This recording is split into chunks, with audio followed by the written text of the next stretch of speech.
Okay, so Purdy had his worst game, one of his worst games of his career, considering what was at stake. 6 points, just awful. The interception with the game on the line. Then a few days later, there's all these reports about what he wants, and it's $60 million a year, and it's Hold on. What he apparently what he wants. apparently wants. And it's coming from Because we got to NFL be Network. clear. Yeah. It's coming out from all over the place.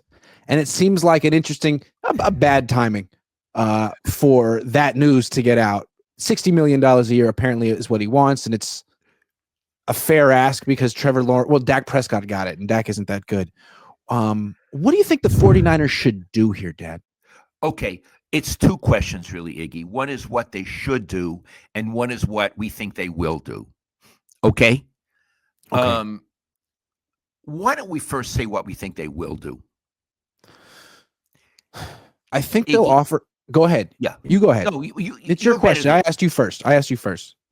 Okay. God help me, I don't think they're going to come through with $60 million a year. I think they're going to come through with something that looks like $60 million a year, right? If you squint. Yeah. It'll look like $60 million a year. It'll look like a win-win, but there'll be so many loopholes and such deferred money and all of this that it really won't be as good as it looks, and the 49ers will be able to live with that. What do you think, Iggy? I agree, and I think what they're going to do is they're going to offer something relatively low in March. And I think, that's been their pattern. They offer kind of a low ball offer initially, and then if you wait 4 or 5 months, you get exactly what you want. So it's possible what the Niners will do is try to get him at a bargain and then cave. Yeah, I wrote a whole piece that's on today on Substack on how John Lynch, I'm calling it John Lynch, but it could be the whole organization, that they always cave. And players must know, they're going to lowball us in March, but we'll beat them. We'll beat them in training camp. We'll play in, we'll play out, or sit in, sit out, and we can beat John Lynch. So it's irrelevant. But I think what they will do is they'll keep the quarterback as their number one quarterback, and they'll make some sort of offer that looks like $60 million, but really isn't. And then the agent can brag, and then the team can brag. What I think they should do, and this is playing hardball. Let me give a little background. I've been checking stats lately, and I usually don't do that. If you were to judge Brock Purdy strictly on this 2024 season, not what he did before, I'm talking about now, he's a middle-of-the-road quarterback, Iggy. Yeah. I mean, he is not anything special in the NFL right now. No. Through almost the whole season. What I would do, I would say, we're not impressed. You have another year to go on your contract. We're not going to be the pushovers we used to be. We're going to draw the line with you. We would like you to play out your contract and see if this season here is an aberration or it's who you really are as a quarterback. And if you don't like it, and if your agent doesn't like it, we'll trade you. Yeah. See if any teams want you in the league. And moreover, we're going to bring in a veteran quarterback. It could be Sam Darnold. And we're going to draft a rookie, draft someone from college. And there's going to be open competition at camp, which there really hasn't been for a long time because you're not impressing us. Yeah. That's what a strong team would do. I think the Niners are not a strong team. I'm calling it John Lynch. He may, be part of a posse there, but he has not held the line on contracts. He's got 3 people who are not playing now: the left tackle, the running back, and the wide receiver. He gave fortunes to, and they're not playing. I mean, I'm not sure the guy should even hold his job with a performance like that. Plus the Trey Lance. I mean, really, and maybe even Ricky Pearsall. He's on the verge of being a bust, Iggy. Yeah. So, and he was their first-round pick. So I would really lay it on the line. Not to mention all the money they spent on Deebo Samuel. Yeah. And Hargrave, who really was not doing well before he got hurt. I mean, it's unbelievable what they've done. Trading away Buckner. So I would say Purdy, you're going to have to compete for your job, and Lynch, you're going to have to compete for your job too. Yeah, I love that. And I would like to think that if the 49ers do offer Purdy that like deal that looks kind of like 60 million but isn't really initially, and he says no, I don't want that. I'm going to wait until August for the next offer. The Niners say there is no next offer. And I Yes, know I know you're calling our bluff the way Ayuk did, but there is no next offer. And if you hold out at all for a day, we're trading you. And we're going to go get Sam Darnold, who will be cheaper than you. They got to make that real clear. Iggy, I love it. And at the back of all this is we are the 49ers. We don't get pushed around by agents and players. We demand performance and we lay out the conditions. The old deal where Lynch rolls over is ended. We're the 49ers. Lynch was never a 49er, but he did Mm-mm. play for Bill Walsh at Stanford. He needs to learn we're the 49ers. We are not somebody who gets kicked around, and Not they have Tampa Bay. not Tampa Bay. And Lynch either needs to learn that or he needs to go. Purdy needs to learn that or he needs to go. I usually am not on the side of management. And what's more, management has done a miserable job with this team lately. But in this case, if management believes we are the 49ers, I'm with them.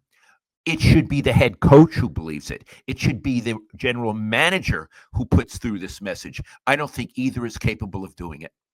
The way I see it is they either have an opportunity to repeat the mistake they made with Ayuk last year or to correct it. With Ayuk, I think they accurately figured out that they didn't need to pay him. They offered him $25 million a year, which was more than fair. Ayuk said, absolutely not. I want to get what I could get on the market. That should have been the green light to trade him right there. If they I get in the agree. same situation with Purdy, they need to trade him. Yeah, because I think there are practitioners in the league cheaper than what he's going to want who are every bit as good or better. And let's come to Sam Darnold. Iggy, you and I used to treat him like a joke. Mm-hmm. Okay? Mm-hmm. That's over with. I Yeah. checked out his stats this morning before we got on. He has 29 touchdown passes and he Yeah. has 11 picks. Purdy has 15 touchdown passes and 9 picks. He has half the touchdowns that Darnold. I think Darnold is a better quarterback for the Niners right now than Brock Purdy. And if they were to bring in Darnold and make it open competition, and if Kyle were being fair, I think Darnold could beat him out. Yeah, I agree. I think he's more durable than Purdy. He has a stronger arm than Purdy. He could throw the ball when it's raining better than Purdy. Yeah, I think he would actually take the offense to a bit higher level. Yeah, I think so. And Iggy, this thing about I can't throw the ball when it's snowing. I can't throw the ball when it's raining. I never heard of that. It rains. It rains in California. Yeah. We're in a rainy season right now. This guy can't throw the ball when it's raining. Send him to a dome. Or build Why a is dome. he or build a dome? Why is he of any use to the 49ers if the conditions have to be 100% perfect and he has to have Christian McCaffrey to be a viable quarterback? It seems like he was more of a great value to the Niners than a great quarterback. What he was, he allowed them to keep their team together Yeah. because he was playing at a high level for a low number, for a cheap price. He's not that doesn't mean he's worth $60 million. And Iggy's no longer playing at a high level. Correct. I think, I'm not there. I'm not really sure, but I think part of the reason he's not playing at a high level is twofold. One, the league has figured him out. Yeah. They do that. These are very smart people on defense. And even more worrisome, the league has figured out Shanahan. Yeah. Agree. But coming back to Brock, what they figured out is play man-to-man coverage. Against zone, he's like the best pocket passer in the league. His quarterback rating this season against zone is 120 something. But against man, it's 50 something. And I think they figured that out late last season. And in the playoffs, his best plays, in my opinion, were scrambles. And this season, I think a lot of his best plays were scrambles. When it comes to throwing the ball, he's been so indecisive. And I think that's been a function of defenses figuring out what he doesn't do so well. Iggy, let's not be like some people who talk technicalities and lay people don't understand. Tell us the difference between zone and man and why Purdy is better against zone than man. Okay. So in zone coverage, the 7 defensive players who are dropping into coverage aren't covering specific receivers. They're covering specific spots of the grass. They're dropping to specific spots. And so to beat that, the quarterback needs to have anticipation. He needs to be able to, one, decipher what the coverage is. Is it cover 3, cover 2? There's different types of zone. You got to know which one is which so you know where all the players will be. And then you have to anticipate which route will beat that particular coverage. Which route is going to beat cover 3, cover 2, cover 4. And then you have to throw the ball before the guy makes his break into a window to a spot. So you don't really have to throw with a lot of arm strength. It's more about anticipation and accuracy. And Purdy can identify the coverage very quickly. He can get to the right receiver very quickly, and he can throw to spots. He can throw with anticipation as well as any quarterback in the league. That's why he's so good against zone. Against man, it's not defenders dropping to spots. It's defenders covering individual receivers. So one corner on one receiver, one corner on another receiver, one safety on a tight end, one linebacker on a running back. And it's not about anticipating who's going to be open against certain windows. It's figuring out which matchup is the best, maybe guessing who you think is going to win, and then throwing the ball to a receiver who's pretty tightly covered. There's going to be a cornerback right on his hip. And that means you got to throw the ball to the other side of him, down and away, in a particular spot with velocity, drive it there. And he can't do that. It's been proven he really can't do that. Right. And I would add that when you're against man coverage, the area that he throws to is much more limited, smaller than against zone coverage. You have to be more precise and you have to have more on the ball, right? Yes. And he hasn't been able to do that. And the league figured it out. It's like a league figures out that a batter has a hole in his swing. They figured out the hole in his game. Yeah, and his solution really this year has been to scramble, and he's been scrambling a lot. Like when Steve Young was the quarterback on this team, he didn't scramble that much. He scrambled about 3-4 times a game. This guy's rushing like 5-6 times a game, and he got hurt scrambling this year. He hurt his shoulder. So I don't think it's a sustainable way to play, and I don't think that's what they want. They don't want him to be Kyler Murray or Caleb Williams. They were hoping he would be like Drew Brees or Joe Montana, and he hasn't played like that at all this year. And really, he was great for that first year of his career for like 12 months, December to December. The last 12 months, he's been pretty ordinary. Yeah. And pretty ordinary doesn't get you $60 million a year. I'm sorry. No. And one great year doesn't get you $60 million a year either. The Niners need to stop giving big contracts to players who have one great year. And Iggy, the reason I think you're saying he scrambles is that on man-to-man coverage, he can't find the opening.